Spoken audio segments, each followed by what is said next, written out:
And we are live. Here we are. 9 minutes.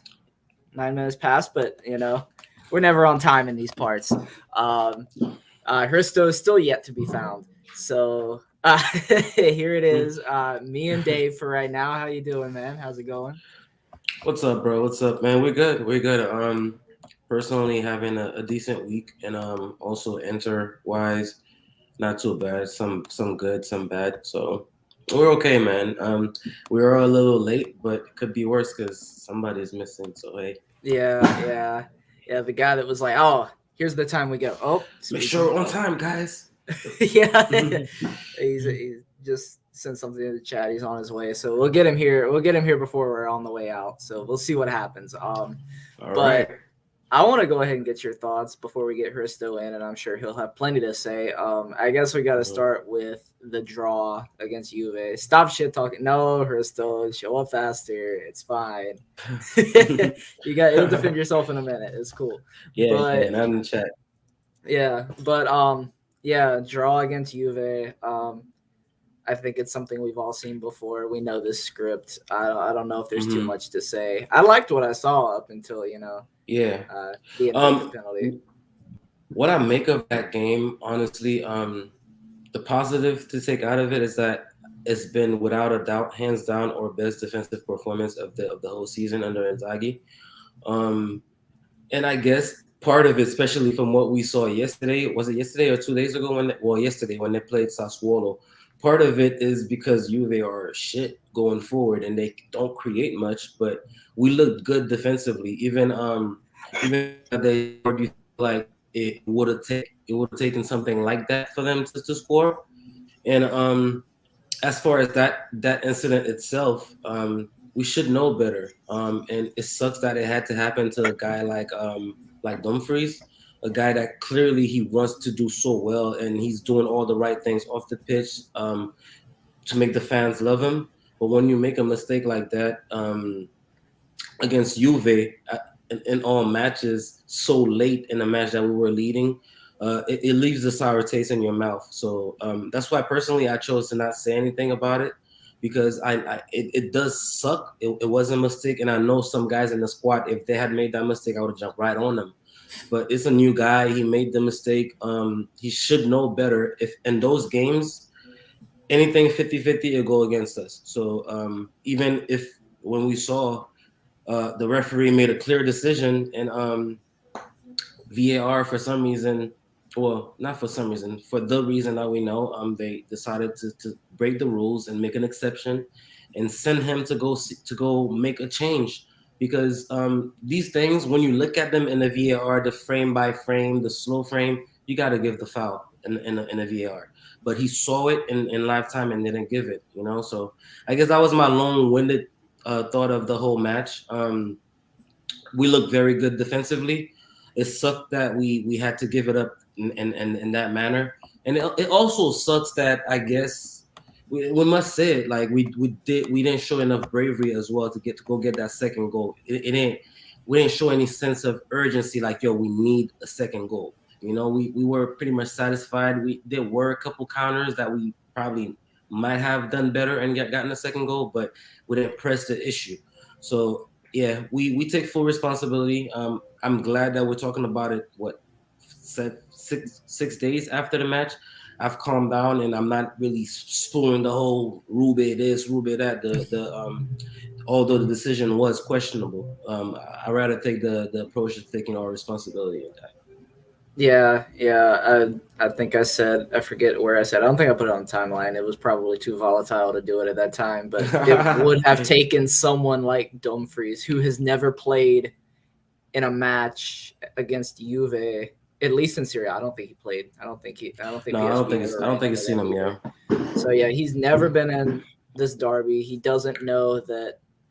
I mean, people can tell you. I mean, they could be like, hey, like there's 50-50 calls that go against us. There's even like 40-60 calls that'll go against us, like last Yeah. season, the Quadrado Yeah. whole deal. I mean, anything can go against you in this match. So I Hmm. mean, it's a learning experience. He's getting plenty of those right now.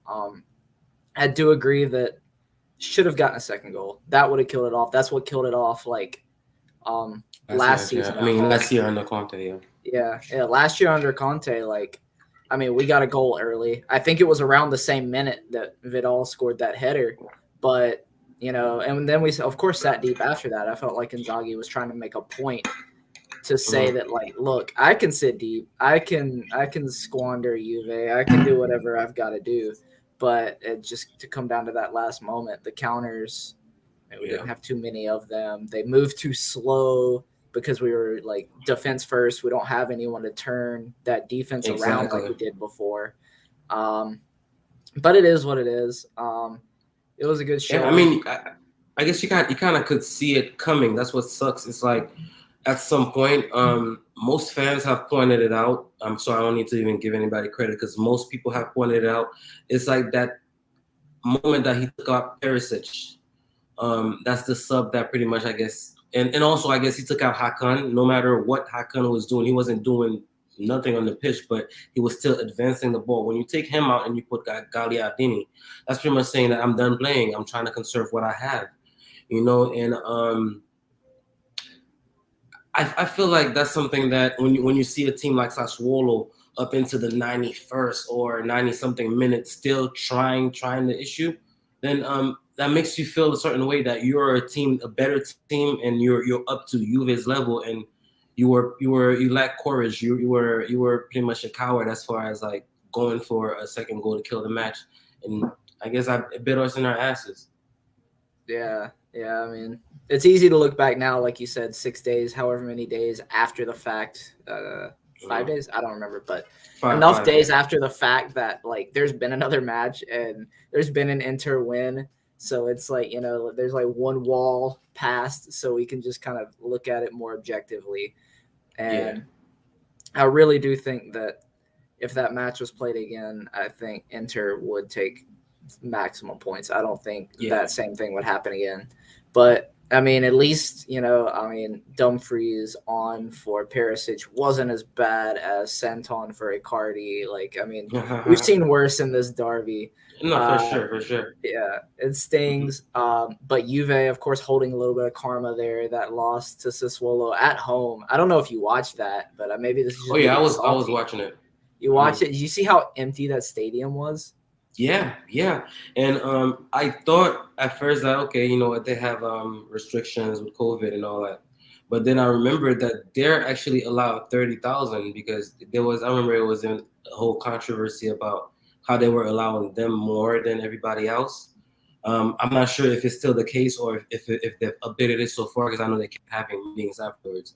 But yeah, I was shocked to find out that it was actually, I think it's a combination of the prices of the tickets, because there's a complaint of that, and also like they're just not interested in the team. They don't want to see what's going on. So yeah, it was ugly out there, man. It was empty, and somebody tweeted it. I like stuff like that. Yeah, good to see after. I mean, Inter packs out the house for that derby. Like, it's good to see everyone back. Like, it looked amazing there. Yeah, we didn't have anybody in the stands like we had Ian weeks ago, but I mean, like, it was great to see. I mean, they were backing the team the whole way. But I'm sure everyone there saw it coming too. Like, we all know, we were all prepared. But is there anything else about that? I mean, Dzeko continuing to do what he's been doing is quite shocking.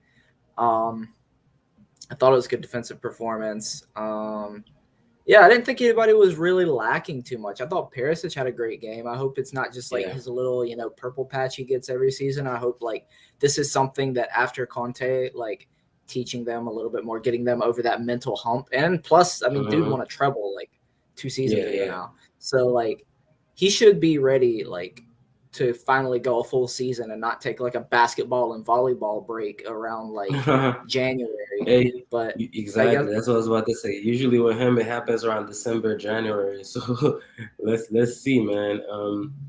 But yeah, he's been one of those guys that he's finally getting some credit from the fans as well. Some people are even asking for his extension, which I wouldn't mind under the right conditions, of course. But let's see what he does around December, because even last year he went missing. He went missing for a good chunk of the time. Well, I guess that was before he could actually get adjusted to the role. So you could give him that credit. He kind of made the role his in the second half of the season and actually carried us to the Scudetto amongst other things. But let's see. Now that he's been playing the left wing back position and it's like a continuation under Inzaghi, let's see if he can keep the form for a whole season. That's a guy you can never predict. And I think one good thing about it is he does have some legitimate competition there right now. Like, because we're seeing DeMarco. I mean, he got his goal yesterday. Like, well, you say whatever you want about him. Like, his passing from open play, I mean, it's not the best. His decision making is still a little kind of iffy at times. But, I mean, his threat from set pieces, his threat getting forward, like, he's still a very viable option. I really like seeing him. I like seeing him out there. I know a lot of people still have their agendas and whatnot, but I don't know. I really hope that guy can still round into something. I mean, he's still so young. So yeah, for sure. I mean, I don't mind admitting it. I was one of the guys I was a big skeptic about DeMarco because even now you could still see the signs. You look at the guy on the pitch, as far as like the dynamicism that you need from a wingback, get up and down the pitch. You see him trying, he's hustling, but he's just a small guy. He doesn't get up and down as quick as I would like for him to do so. That's as far as like, that's me, I guess, picking and choosing, I guess. And when you put him as center back as well, I don't trust it because he's small as well. So it's a guy you can bully off the ball. You're going to win headers off of him. We saw what happened when we played Kolarov at a left center back for an extended amount of time. Like, he was getting bullied by the Ibras of the world and stuff like that. So, but with all that said, those were the cons. His pros definitely outweigh that because I'm not even gonna lie. I've become one of those fans that I'm looking forward to guys bumping into our guys and them falling because I know that no matter where the position is, even if it's on the right side of the pitch, he's gonna put the ball in. That is gonna be dangerous. That's a level that they bring to our team that we've been missing for 4 or 5 years.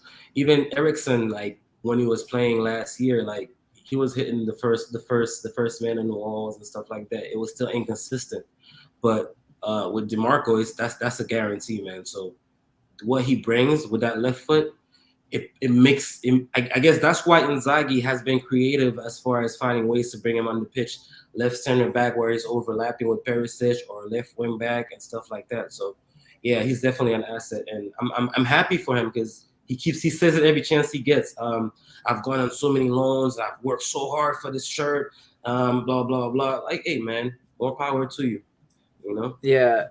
I mean, you think about the two guys we have on set pieces now. I mean, we of course had Eriksson last year. He was finally starting to find his feet, and then what happened happened. That's nobody's fault. But now to have, for what everyone may say about Hakan, I mean, that guy from a dead ball, he looks like Messi from a dead ball or something. Same thing with DeMarco. Like, to have these two threats, when I can remember for years, like every time we got a free kick, I was like, well, that's a waste of like 2 minutes. Like, we're not gonna get anything out of it. It feels good to have that. I mean, both you guys. remember we had. I'm sorry for interrupting you, bro. Oh no, remember we had Perisic. Remember Perisic trying to take free kicks with his left foot at some point. It was a mess. Like, I guess he is two-footed, but like, that's how bad we were. Like, we had Perisic and Brozovic standing over the ball, and we didn't expect much from it. But yeah, go ahead, bro. Yeah, I was just gonna say, I remember like Perisic, Brozovic. I remember Yajic taking a few, Eder scoring one once. I remember that. That was such a weird one. We had another. Banega I think got a couple. Missed that guy. Oh yeah. But still, those were like 1 in a million type shots when those would get through. So to have those two guys, just with, I mean, everyone knows they have limitations here and there, but to have that kind of weapon, one of those two guys is always on the pitch, and it's because of that. It's because they can create something out of nothing from those dead ball spots. But yeah, to move on, Empoli yesterday, I think pretty standard win. Got to see Alexis Sanchez for the first time starting since posting about all these cars and garages or whatever he was talking about. So it was good to see him back. Yeah, I mean, solid team performance as expected against a team like Empoli, even though last time, I mean, everybody remembers the 2-1 at home. But yeah. D'Ambrosio too. He pulled out another save like he had on the goal line in that one too. Yep. What a player, Fun man. match. Yeah. Yeah. It was a fun match, man. D'Ambrosio, what a player, man. It's like that's something that you can't put your finger on. It's the it factor that the guy has. Like you can't really look at him and see anything special, but he has something about him that he always manages to score big goals or make big saves. Like he's just a big game player. So and what a move that he made by scoring as well and going to celebrate with Dumfries, who was in the doghouse because he didn't even smell the pitch yesterday. So that's something that's good for squad unity. But the game as a whole, it was a standard win. I'm sure we all expected to win quite handily. I wasn't as impressed with what we looked like defensively as I was against Juve because we still gave him quite some chances. Like you mentioned, that goal line save. I don't know what the hell Honda was doing. I guess when a shot is so close, you have to pretty much guess because it looked like he was diving. Well, not it looked he dove the wrong way. So if it wasn't for D'Ambrosio, it would have looked pretty much like a penalty that he dove the wrong way and the ball went the other. Like this guy gives us something to yak about every match, Mikey. I don't know what the hell this to do with him anymore. But yeah, we saw he had that save. That's one instant. There was that other instant where they got the ball in the box and they probably should have had a penalty if we're honest. Because if that happened to us, there was enough contact there for us to be clamoring for a penalty. So they played their football. They had a couple saves as well that they made. Handanovic made. Even after we were 2-0 and they were down a man, they still made a couple chances. They had that free kick so close that could have been a penalty. So we still had little stupid mistakes that kept me on the edge of my seat. It wasn't quite as comfortable as I would have liked because we kept missing our chances to really turn this into a rout, like the 3-0, the 4-0s. So, but at the end of the day, it's a clean sheet. It's a win. It's 3 points. Something to build on. So I'm not gonna dwell too much on it. But it wasn't quite a dominant performance like people are trying to make it out to be. Because a couple easy things go our way, and we're talking completely different. Like if D'Ambrosio doesn't save that, for example, we're down 1-0. Or if the ref decides to give that penalty, we're still down 1-0 because we hadn't scored at that point. So it's a game of episodes. Some episodes went all way early, and then we woke up, able to take care of business. But let's see what we look like against Udinese. Yeah, and I guess it only is right to bring up that penalty waved away because I mean, to me, it was the same type of incidental contact where you're trying to get around the guy to get to the ball. Like he was not going for the ball at that point. He was just trying to get into position. So with that, I kind of was like, if they call it, I get it. If they don't, I get it too because it is that exactly. Light. It didn't affect it. Honestly, he didn't have to go down. I forget who. No, there was a delay. Yeah, I don't remember if it was Cutrone or who it was going after that, or who went down there, but could have stayed up and would have had a great chance. Great chances to score. Yeah, I do feel like that is a little bit of a ref making up what happened the past week, maybe. But I mean, we're not going to get too into that. I'm not going to put my tinfoil hat on or anything. I just, like I said in a tweet yesterday, at this point, I don't know what the hell a penalty is. I just hope that they don't get called against us. That's all I hope. Yeah. Because you just never know anymore. Because Napoli got a couple today that one of them with Medel is it's so stupid what he's doing, and it's like, hey, listen, it's a penalty because you made the contact, but. I don't know, man. I think that's one thing that the league needs to really figure out because it is becoming a point where it's really up to the ref because nobody knows anymore. When we first came out with VAR, they were pretty clear that okay, listen, man, you're gonna You guys are not gonna like it, but we're gonna call everything. It's gonna be stupid. Anything that it could be going away from the box, no possession, whatever. If there's contact and we see it, we're gonna call it. And then that's what it was. But at least everybody knew what was coming. So it was penalties galore. And then second year they said, we're making some changes. We're gonna be more subjective. We're gonna give the referee more power. If he sees it and makes a decision, we're not gonna fuck with him and shit like that. Okay, cool. But what just happened to us? You know, like it's crazy, man. Like they need to fix the whole penalty rule and with VAR, and a challenge is something that's a great idea that's floating around. Like I think they need to put some power in the hands of the teams, and also show some transparency, man. Like let us hear the discussion, like kind of like the NFL. Let us hear what's going on, if nothing fishy is going on. You know, so they got nothing to lose. Yeah, for sure. I mean. And the thing about the penalty against Juve, I hate to dwell on this, but was that the ref saw it, was looking straight at it, and said, no, I don't want to give that. And, like, when they do that, isn't that supposed to be it? Like, from everything I've seen, like VAR protocols and everything, if they see it and they say, nah, that's their discretion. You can't go back. Like, they didn't miss it. So, I mean, that's the thing. That's the thing. You know what's funny? It's like, I guess most people are just pretty much complaining about the penalty and not being specific enough. You know, I see Juve fans trying to pretty much change the narrative. Like, oh, Inter fans are saying this is not a penalty, or saying that is not a penalty. Listen, we can't.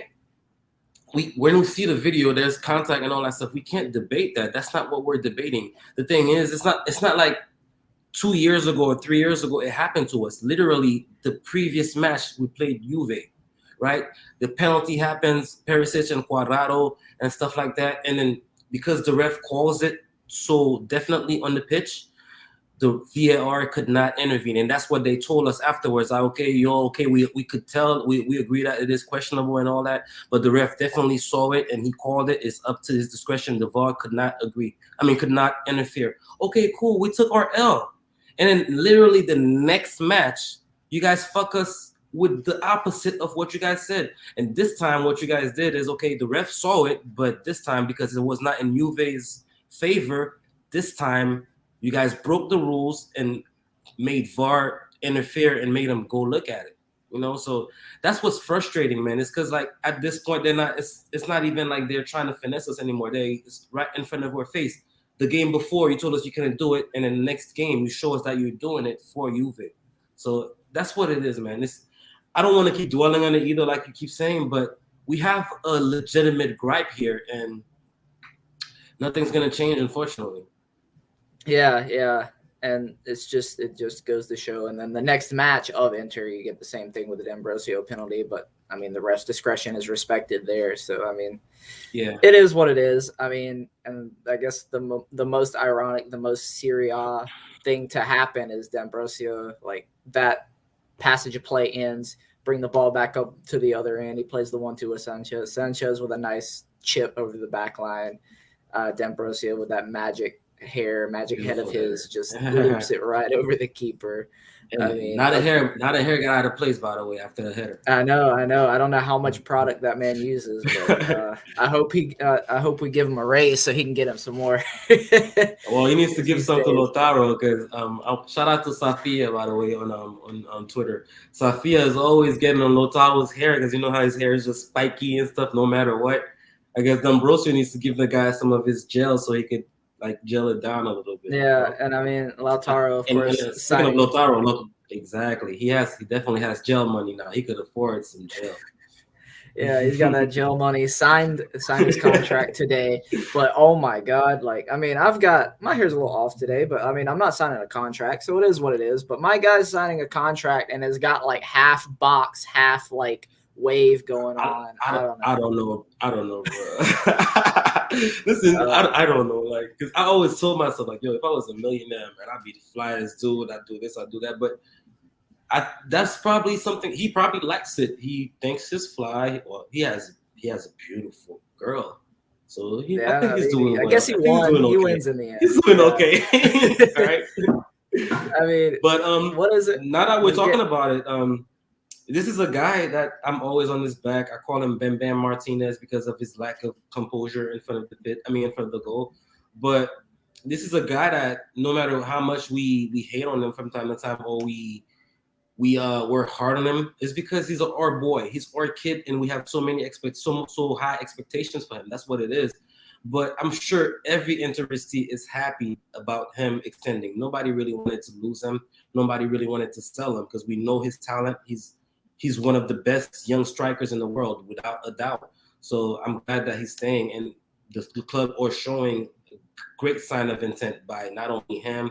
There's also rumor that Marotta we extended him as well. The club hasn't confirmed that, but it's good signs, man. And Yeah. I guess Song came out and said that they're staying. So I don't know how you feel about that, but The biggest thing, the biggest signing, biggest extension like Inter could do Marotta, right now right? is Marotta. Like, yeah, you know, 100%. Like everyone's kind of like going like this a little bit, kind of Yeah, man. sweat, It's like, a little bit of sweat going. I mean, worrying about this guy who had like his contract like it was supposed to end after the season, if I'm not mistaken. Like, we were getting and there were even rumors that him and Auxilio were leaving, right?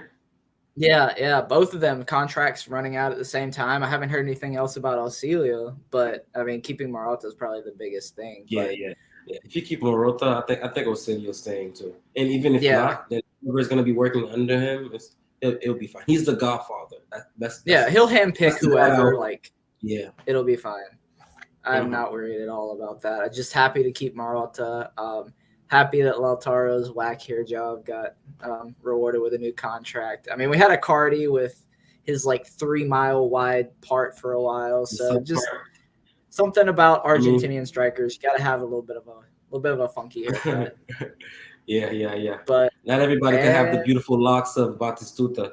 Oh, look what the cat done dragged in. I was in a good mood too, bro. Oh.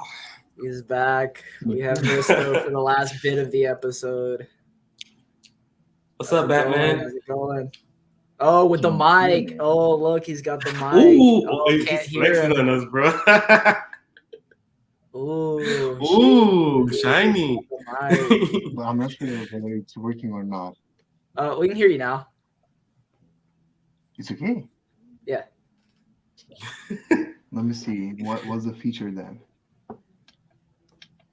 You sound like your volume. But you still have your headphones on, so we don't know if it's actually the mic working or if it's the headphones you got on. Can you hear me now? Or now? Yeah, it's got to be the mic. Okay, it's the mic. It's the mic. Yeah. Is it the mic?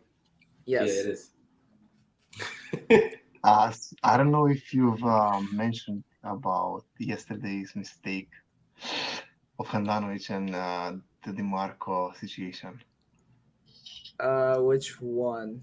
We've already had the daily handed discussion, but which one are you talking about? No, tell me. I'm sorry, bro. It kind of just rolled into the conversation. But what happened with him and DiMarco? Because we discussed how. Oh, D'Ambrosio. Yeah. Are you talking about the save, the goal line thing? Yeah, that was embarrassing.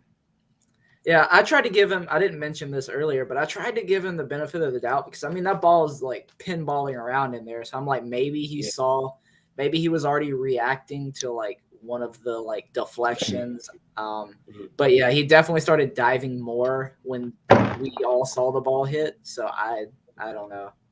Yeah, I mean honestly, I tried to shoot him some bail as well but not for the reason that you're saying, Mikey, because I don't think it was pinballing or anything. It was pretty much a cutback from the Empoli player, and the other guy turned and he took a shot, which was beautiful. But why I give him some bail is because it's almost like a penalty kick. You know, like when you're that close to the goalkeeper, you can't really wait and react to the shot and then dive. You know, you're gonna concede like that. So I think probably that's what it was. He probably took a chance and took a guess, more or less, that okay, it's probably gonna go on that side and went for it.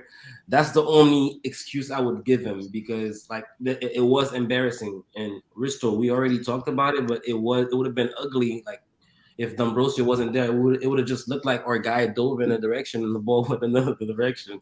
Just stupid stuff, man.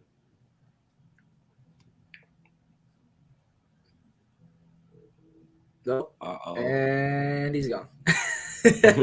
He got his slander in. That's all he needed. No, he just wanted to show off his new mic. Yeah, he'll be back, but I'm just trying to figure it out. But Yeah. to keep going, Morata huge. Barella supposed to sign next, huge. I guess we'll hear about Auxilio coming up soon. We had Steven Zhang come in and dispel some sale rumors. I still don't know how, honestly, how legit him saying that he's not selling is. I don't know if that's just a leverage thing because he is a businessman first. So like I'm somewhat skeptical. I mean, if that's what he says, I gotta be like, all right, we just gotta plan for this guy to be here, do whatever. But I still think I'm not gonna rule out a sale. No, I mean, me personally, I not only do I not rule out a sell, but I still think a sell is very much likely. I've never been a math guy. I'm not a finance guy. I do not know how that shit works.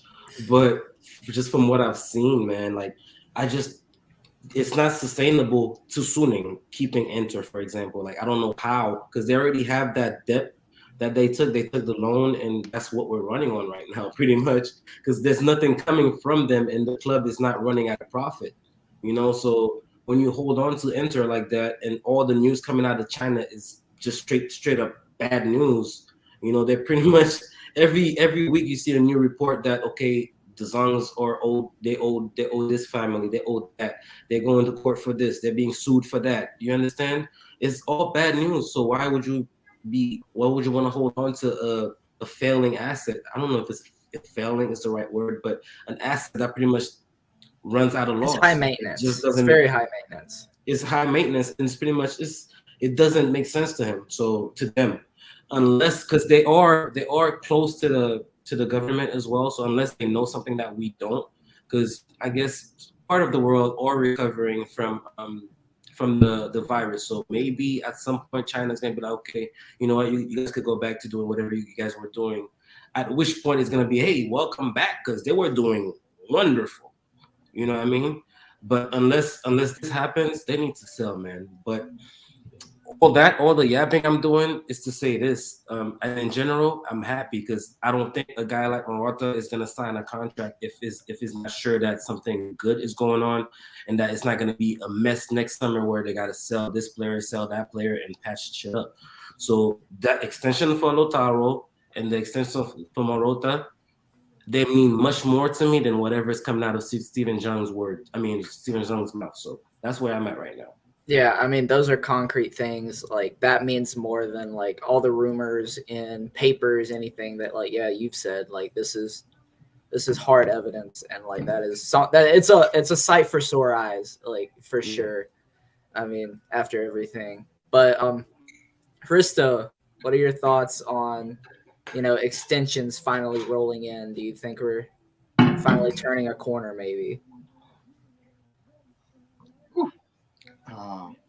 It's a difficult question, I think, to answer because, like I think they really hit the nail as it was supposed to, because, like, on one side you have Zhang, who may or may not be close to the leading people of the country, but at the same time, his business is failing big time, and they are forced to either close stores, liquidate whatever they have of the asset, and plus they already shut down one club that they own in China, which they won the league some months prior. So I mean, we've seen. I think Eder was the most vocal person when it comes to Suning, and the comments that he gave, to various media outlets about how they operate and how they function as a business. But that doesn't mean shit, because Inter is much much bigger asset than what they had in China. But I think at the end of the day, it will be solved. If the situation doesn't improve, which I don't think it will, because they're in deep trouble. They've lost so much money, and I think this is the last chance that they have to make money, basically. You're losing money for 2 years now, and you have a club in Inter that just won the league, who has a lot of assets, and if you sell those assets, you'll make money, yeah, but your club as your value as club will depreciate. So it doesn't make sense for them to just sell the players and keep that money in their pockets. But it's much more valuable for them to sell the club as a whole and don't bother with paying the players and whatever, and just be done with it, because it's the only thing as of now that makes sense to give off and sail into the sunset.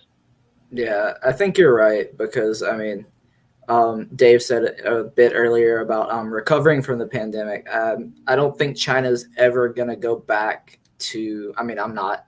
I didn't study political science. I didn't study economics. I studied history. I studied library science. It's not really.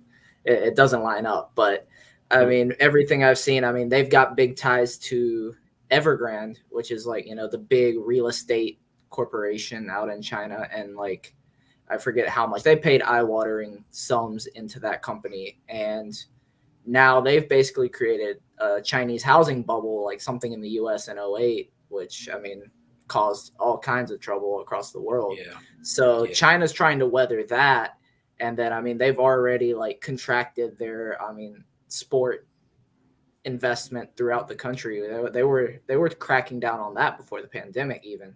Yeah. So with sure. Suning being so deep in with a company that is so close to defaulting on massive amounts of loans like Evergrande, I just think that there's going to be a lot of hell to pay in a country where there is that much oversight. Like they're not getting out of that scot-free.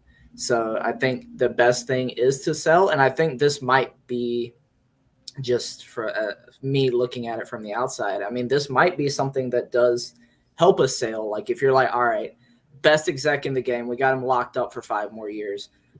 Getting our future captain locked up 5 more years. Getting our striker that's in the lineage of Melito and everybody else, getting him locked up. I mean, those are like, you can point to that and be like, these guys are going to be here long term. If you buy the club, you have these assets. So it could just be moving towards that as well. Makes perfect sense. I mean, their whole module as a country changed. I think they started following the US model, which is basically like buying Beckham and those kind of washed up stars to now producing talent as Atlanta did in the past like 3-4 years. And I think China changed that last year. They imposed a certain cap, I think. Yeah. And they're no longer. And that's why players. That's why all those Brazilians started leaving, because everybody was going to China to get money. Back in Serie A. Arnautovic, there was Volk was there getting money. Everybody was. Oscar was there getting rich. It was crazy. That's why Paulinho went to Saudi Arabia, I think. Yeah. Guangzhou Evergrande.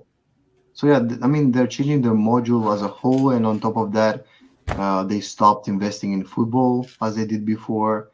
You have Chinese owners that are losing money and are not able to contribute toward the club and the whole functioning and on the transfer market as one of the biggest parts in football. So I don't know. It's left to be seen, but everything points out towards them selling the club for good. Yeah, I mean, this wouldn't be the first time. Wouldn't be the first time we were wrong on predictions on this podcast. Sure. So, oh well. And I think that's what makes us special, man. Like we're just like everybody else. We're just some fans, and we're just giving our thoughts, man. But it doesn't matter if we're right or wrong. We're not trying to be breaking news guys, or whatever. We're not Fabrizio Romano out here. Yeah, I mean, we're not a source. Yeah, so subscribe to our Patreon. We're just saying what we think. Exactly. Let's just hope that it's not a situation where the default and then we're taken over by Oak Tree, and then we become a Milan situation where it's like pretty much start over. You got to sell all your big assets, start over. We're gonna have to be scouting for young players and stuff like that, just to make sure that we pretty much clean up everything like they've been doing. It took them 3-4 years, but you could see where they're going now. Can you hear me? What? Sorry. I was like, sorry, go on. Yeah, but yeah, it seems like I lost my train of thought. Look, Milan being Milan right now is not the worst situation ever. So no, they're not. When are they going down? When? The question is when.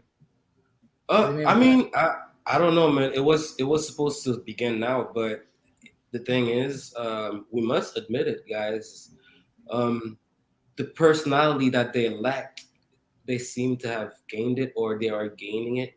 Where they're just playing ugly, they're not creating shit, but somehow they score one header on like yesterday I was watching the shit. They scored some deflection header. Giroud tapped it in, and then they ain't create shit for the rest of the game. It was all, was it Torino they were playing? It was all Yeah. Torino, and but they still won.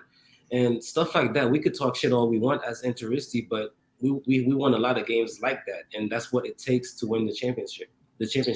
And even Napoli have been showing that trait as well. So it's still early days. They will be tested in a winner, but right now they're showing that they're improving on stuff that I thought that didn't have in them. To me, it was either that beautiful high flowing Pioli ball is working or it's not. That's what it was. But now they're finding ways to win even when it's not working. So a credit to them. But I do expect them to start going down eventually, man. It is gonna happen because it's getting close. The last 2-3 matches, the football is not there. It's just a result thing. So I guess it is trending down. Hopefully, they got Roma. They got Roma this coming weekend. It's not gonna be easy. And then after that, I think they got Liverpool. No, not Liverpool. They got Porto, and then us. So they got a tough week coming up. Hopefully, we take advantage. We're playing Udinese. Yeah, for sure. And then there's a couple of big matches. You pointed out Roma, Milan. There's a couple of like those 6-pointer type deals going on, if I'm not mistaken. Yeah, I think Lazio, Atalanta as well. Yeah, that's exactly it. I mean, Mhm. Juve's got Verona. Verona, we know, can play some ball from time to time. Yeah, Napoli, I mean, you can almost pencil in a win against Salernitana, I think, right? Yeah, yeah. So I mean, yeah, we pick up those points against Udinese, who they're no slouches, at least defensively again this season. Mhm. Um, they brought in what's his face from Verona in goal, Silvestri. Yeah. Yeah. So I mean, they're still doing good. They got Molina, been linked to before, so he'll have a good Mhm. game, of course. Future Inter player. He's gonna end up on. I mean, especially if the Dumfries experiment doesn't work. I'm sure that's probably the guy that we're gonna go for. But the thing about them is that we have to say they're worse than they were last year. They don't have Rodrigo De Paul that could pull some shit out of his ass.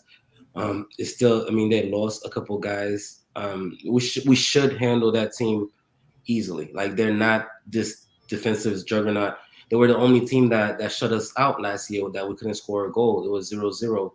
I think when we went to Udine. So this year, I'm expecting us to take care of business, especially with the kind of football that we're playing with Inzaghi. We don't have any injuries and stuff. That's a game that we should win. Yeah, for sure. And then, like, I think we talked about it last time we talked that Empoli, um, Udinese, and Sheriff, you needed like 9 from 9. 9 points. We got 3 of 3 so far. Got 6. Hopefully, we got the chance to get 6 this weekend. That'll be big. For it is nice. I do want to make an aside that for us East Coast U.S. fans, time change means that instead of a 6:30 start, it's a 7:30 start. 7:30. That's 1 hour of sleep. I already looked at it, bro. I'm like, okay, that's 1 extra hour of sleep. Yeah, that's always a bonus. That little time right in between where you get that extra hour before you have to suffer in the mornings. I don't know if you're the same way, but I don't know how many times I've waken up at 6:30 to watch Inter, and then like they shit the bed, and then I can't go back to sleep, and my whole fucking Sunday is ruined. I don't want to watch football because Inter is messed up, but I'm just up mad. So hopefully, man, they don't make me mad because we can't fuck around anymore. We see the pace of Napoli and Milan. We can't really afford to be like, okay, it wasn't a bad result. No, it's 3 points. We got to keep pace until we see Milan and beat them and get closer to them, and see Napoli and beat them to get closer to them. We have to keep pace because they're not slipping up, man. They're not showing signs of slipping up. So we can't afford to be fucking around. 7 points behind already, you know? Yeah. Yeah, I mean, it was the same thing last season, but then we got on the run we got on. I'm not going to expect that same run because it Mhm. is a different team, it's a different manager, but I do expect results to pick up for us. But yeah, it's going to be big facing them this season, more so than last season. Yeah, and the fact that they already have that advantage on us. It's like it's something that means that it's gonna be more or less must wins for us. More for us than to them actually. So that means that they could set up in a way for us to be exposing ourselves more than they will have to, and they'll be cool with a draw. Because you know, but it's interesting anyway. That makes for a good match because I think we do better when our backs are against the wall and we have to attack. When Inzaghi does his thing where you have DiMarco and Perisic overlapping on that left side, overloading it. That's what we look like, a beautiful offensive team when he does that. But hey, we just know that we're gonna leave a lot of gaps for Osimhen or well, I don't know if by then Brahim will be back because he had COVID or something, right? I don't know why he's still not back because Theo already recovered, but I still don't hear anything about Brahim. But yeah, let's see. Yeah, for sure. It's coming up on 6. I've got to get out of here pretty soon. So I wanted to go to this only question in the Mhm. live stream from MB Games, asking Marotta said he's ready to supply Simone with 2 players this January. Who would you pick as our 2 signings? I guess this is something new coming out. I haven't heard this. Mhm. Um, but if it's true, I mean, earlier in the season, I heard that it was only going to be true if we advanced in Champions League. So I don't know. Maybe that's part of something in this new deal with Marotta. But for me, you need another big striker. You need not big as in like scoring big goals, but someone who you can bring on to get that ball when we're trying to clear lines, relieve pressure Yeah. because Alexis can do that. Correa, I don't think really can do that. That's not his game. Lautaro, he gets lucky Small. sometimes and can do it, but it's not Yeah. his game. Not on Only a Dzeko consistent can basis, really huh? do that. And Hmm. even Dzeko, like, I mean, there's times where he can't even do it. So somebody like that, Yeah. a big striker, I guess Skamaka's the guy that, we've heard a lot about in recent Yeah. times. So someone like Yeah. him, I feel like you could get relatively decent on a decent price in January. And then maybe I don't even know if we maybe another defender, like the usual inter half season loan for a defender. I mean, we had Sainsbury a few years ago. Um, Jesus Christ. Sainsbury, Look at the name. Cedric.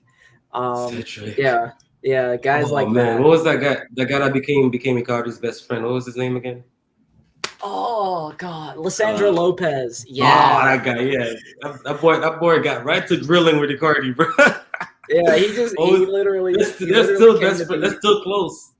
Yeah, came to be his friend and then like got to just enjoy all the drinking after making Champions League. Like that guy just stole like 6 months of wages. But Hey, maybe something like that. Maybe someone more serious. I saw Onana was starting to train again. I don't know if Ajax are gonna try some cheap shit and like try to get some money mhm. for him in January. But if that happens, I guess your hands forced and you got to go get him. But Yeah, yeah, yeah. striker number 1, maybe a defender, maybe Onana. Okay, okay. First, I want to thank MB Games HD, for supporting in the question.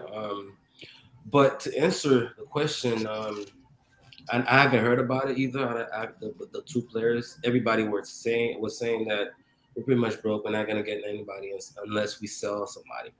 But if we are gonna get 2 players, I would think that one of the automatics is Nundes.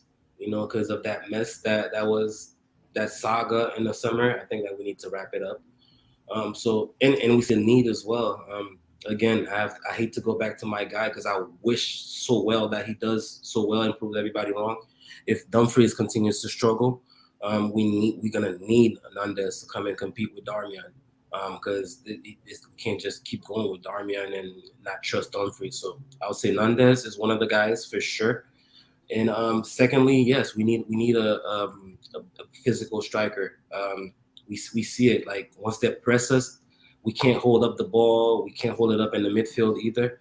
I would say Scamacca as well because we've been linked, but I see that he's playing an important role for Sassuolo. He's like the first player off the bench for them now. So I don't know. I don't know if they would let him go, and they've actually said it as well. So that would be two players I'd go for. I'd go for Scamacca on a loan with option, and Nundes in January. And I think that would help us out because Nundes would help us a lot in the midfield as well. So that's what I would do. Yeah, that's a What good you got here, shout. Sto?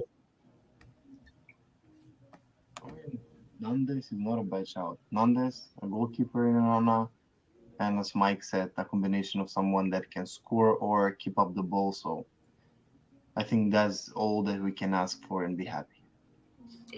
Well, remember, this is one last thing. Talking about other striking options. Remember, we were linked to that guy Weghorst, whatever his name is, Bratwurst from Wolfsburg, and I'm looking at Wolfsburg right now, and I mean they've lost 1, 2, 3, 4 in a row. 13 But points. wasn't he linked at us at like 20 million or something like that? I don't think we're gonna be paying no money. Yeah, I was thinking that maybe if they fall off enough, they don't have if they're high enough above the relegation zone, but too far from competing for anything, that maybe you can start doing talking to something for him. Yeah, but I mean, I'll take him at that point because, bro, listen, I don't know how many people I argued with on Twitter after we saw Lukaku that we didn't necessarily need that big body, need that big hold of play because Inzaghi's team they don't have it. They don't necessarily need that. But I've come to the realization that the reason for that is because they dominate the midfield. They always win the midfield battle, and they keep the ball. We can't do that with our midfield as it stands. So it has to happen up top for us. So for that reason, then yeah, I would take this guy. I would take any guy that could actually hold up the play and allow the next wave. Any striker over 6'2", applications allowed right now. Yeah, man. Send them applications my way, man, and I'll forward them over to Morata.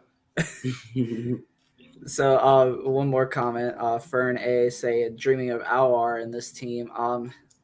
Good player, but I don't know if that's what we need right now.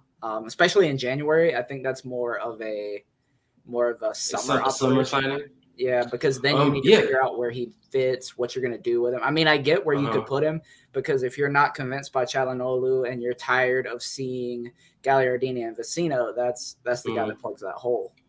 Oh no! I look. Why do these guys want to come show up when we're about to leave, man? Why they like that? But thanks, guys. By the way, because we're talking about the fun stuff. We're talking about the fun stuff now. The transfers. But listen, Aouar, that's a guy that I can't say much about because he was one of the hottest names in world football as far as midfielders go 2 summers ago. Juve were close to him. City wanted him at some point, but that name really cooled off. I don't know what it is. If it's a matter of his performances went down, I haven't seen him in the French national team squad. So what's going on with him? So, but from what I saw, especially the matches against Juve when they eliminated Juve 2 years ago, a fantastic player, and I could definitely see where he would have fit in a 3-5-2. You put him right next to Brozo and Barella. He has that creative aspect to his game, but is also a busy player that does all the running that you need for a modern midfielder. So yeah, I definitely welcome him. So that's a good shout, Fern. If we could get him, I would definitely have him. Yeah. And S11 Saeed. For Saeed.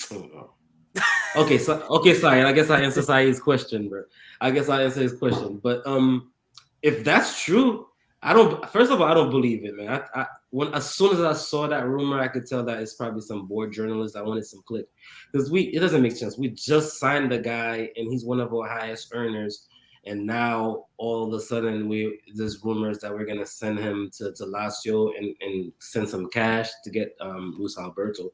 I'll jump at that deal. Don't get me wrong, because we know exactly how Luis Alberto would fit in. He's worked in that system. And I guess Sarri would be better off with a pure number 10. So it does make some sense football-wise, but for other reasons, I don't think it's ever going to happen. I don't even think it's an idea, to be honest. Yeah. I think Alberto, that could be an option. I think that link might be legitimate, but I don't think for Hakan. I don't think Hakan's going to leave. So that may also be something else. It's a summer operation. And I'll take this last question from New Zeke, if I got that wrong, sorry. We announced that Eriksson is to be sold today. I just looked it up. Yeah, pretty much the club confirmed he's not fit to play in Italy anymore because of his condition. It's quite sad, but nobody's fault. Of course, he can play somewhere like Ajax. I think to tie two loose ends together, Onana, if Ajax are going to try to force something for him in January, that's somewhere he can play. Dally Blind has the same thing. Yeah. So and that's the club that he came from as well. But I don't know, man. That's a guy that at least I would want to break even. I would at least want us to get that 20 that we spent on him. It sucks, man. It's gut wrenching because I'm an optimist. I was one of those guys that was holding out hope that soon we're gonna hear that okay, he doesn't need it to live. He could take it off. He's gonna start training and probably be back by mid-season. But seeing that news and seeing it confirmed, like it sucks that he needs the device. It's not gonna be taken off. And as far as the rules in Italy go, it's a no. So we have to cut our losses. I don't know where else he could play. I know, like you said, Daley Blind. I think England as well. No. Maybe I thought that's why Blind left Man U, or no, because he had it at Man U because it happened. He had it at Man U as well, right? Yeah, he had it at Man U. So I guess he could go back to England. To England or something. So I don't know but I wish him the best, man. Such a great guy. No, the fans love him, so they would definitely want him back. Well, I remember even when he was struggling, there were rumors that he was gonna go back on loan or something like that. Yeah, it really is sad. It's no one's fault. I mean, just happy the guy's alive at this point. I mean, I think we were all watching when that happened. Yeah. Terrible to see. It made us realize that there's stuff that's more important than football, man. Yeah. I'm glad that he was able to. Well, he's always said that he came to us to win the trophy. I'm glad that he was able to win that Scudetto and not only win it, but be a participant of it. And everybody still gives him credit. Like, yeah, listen, when Eriksson figured it out and started playing, that's when the team, so that's something that we're never going to be able to take away from him. And I'll definitely wish him the best wherever he goes. That's a guy I'm going to cheer for. What a classy guy. Yeah, same for sure. Hristo, any comments on any of these? I think we kind of been leaving you out a little bit. No. I'm just hearing all the point what you have to say. But like Dave said, like 20 million for Eriksson. I don't think that's doable because you have no bargaining chips. Yeah, I think somebody will still come in and be like, look, like it's an unfortunate situation. Like throw us like 10 mil, like 5-10, and be like, all right, like here you go. I mean, and plus like amortization, I think we don't need the full 20 back. I think it would be something like 10-15. I think would break that back even, and of course would be big if we're gonna keep scrounging for couch change. So yeah. I mean, if compensation was a thing, I think international football should have been scrapped years ago. So many injuries happen on international duty and clubs don't get compensated while they're still paying the salaries. It just doesn't make sense. But yeah, it is a shame. And also, like, I mean, you look at it, I guess it could have happened at any time. I don't know how that condition works. I don't know if that's something he had been playing with at Inter. Like, if that could have just happened in any of our matches. So, I mean, I feel like that's something that may have just happened, like, whenever it was going to happen, whether it was for Denmark or for us. I'm almost glad it happened for Denmark and not us. And don't get me wrong, those professional athletes, man, they're like lab rats. Those guys are getting tested all the time. You know what I mean? They're getting physicals all the time. So I'm sure that if it was something ongoing, it would have been detected. It's just I'm not a doctor by no stretch of the imagination. It seems like it was a sudden occurrence, so I'm glad the guy's alive. And but from a footballing standpoint, and what a shame, man, because with that Inzaghi system, we all could see what this guy would have done, and it sucks. This is a guy that was literally one of the best midfielders in the world without question, in the Premier League. So it's not a light player that we're gonna lose there, and it's gonna take some replacing. Yeah. Everybody okay with Hakan because we all in the back of our head like, okay, maybe he's coming back. Ericsson's coming back next year. If he has to sit out half a season or at least or even a whole season, we still have Ericsson, But now we just lost a world class player, and Hakan is our guy now. So that's a major downgrade, and it left a bitter taste in my mouth. Yeah, for sure. Hakan, I'm not going to lose faith. I'm still going to defend the guy because he has his role. He has the things that he does and does well. Yeah, for sure. We just do have to sit through all the other things that made Milan fans bash their heads into walls and whatnot. I still think he gets too much hate, but I will admit, I mean, he's not Ericsson. Everyone knows that. So no, for sure. Yeah, I guess that's about it. We go ahead and wrap this one up. We basically still went the whole time we usually go anyways. So, that's what we do. Yeah. Standard hour, light work. Hristo, we can't be shortchanging the people now, man. We can't be shortchanging the people, man. Yeah, you get what you pay for. But Hristo, any thoughts? I know you came in late. Let you get your last word in. Anything that you wanted to comment on? Just anything in general. I need to see the game against Udinese, the homecoming of Handanovic back home. So I just hope we win and the streak continues. Well, hopefully Milan and Napoli don't. So I'm all positive this weekend. All positives. Wow, all positives. That's a shock. Okay. All right. Dave, anything at all? I mean, what I can say is like I'm being positive as always. I'm not as confident as I was around the same time last year because we knew we had a coach like Conte and that it would eventually kick in. We're still learning the whole Inzaghi experience. I don't know if it's going to be janky like that all season, up and down, down and up, or if it's eventually going to be steady like it was with Conte. But it's good signs and bad signs. Let's hope we could fix everything and get a streak going, like beat Udinese, beat Sheriff, and then be fully confident when we face Milan, because I think Milan are gonna have 2 tough results when they actually face us in the derby. So mentally, I want us to have that advantage. Yeah, for sure. This run up into that's going to be huge. That match is going to be huge, and we'll be here through it all. A little bit of a bummer here, ending with the Ericsson news, but everything else we're going to be positive. If we beat Sheriff, that's 7 points in Champions League. That's putting us pretty much back in the driver's seat where we need to be. Yep. So we'll see where it is.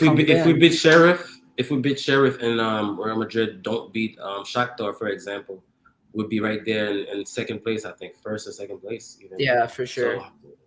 So we're way in control of our destiny. Yeah.